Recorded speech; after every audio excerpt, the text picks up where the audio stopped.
Сондықтан жастар кітап оқуды күнделікті әдет қылуы тиіс. Кітап оқымай өмірді білу, білім алу мүмкін емес. Кітап аяулы досы бола бастаған шақтан былай ғана. Әрбір жан өзін интеллигент бола бастадым деп санауына болады. Кітап үйдің ашулы тұрған терезесі. Кітаппен дос бол, кітаптың жомарт беттері, көзінді тосар, адал дос одан жоқ тегі. Кітап ақылына ақы сұрамайтын алтын қазына. Өзіңді өзің тану үшін кітап керек, өзгені де тану үшін кітап керек. Кітап жинай берген мұрат емес, оқыған мұрат. Мәдениеттің мәйегі кітап.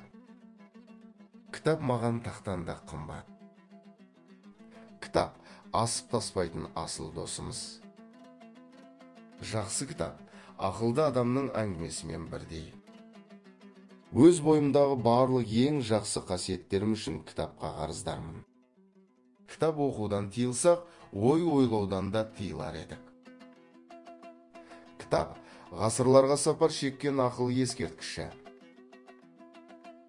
Кітаптың міндеті өмірдің орнына жүру емес, өмірді түсінуді жеңілдету.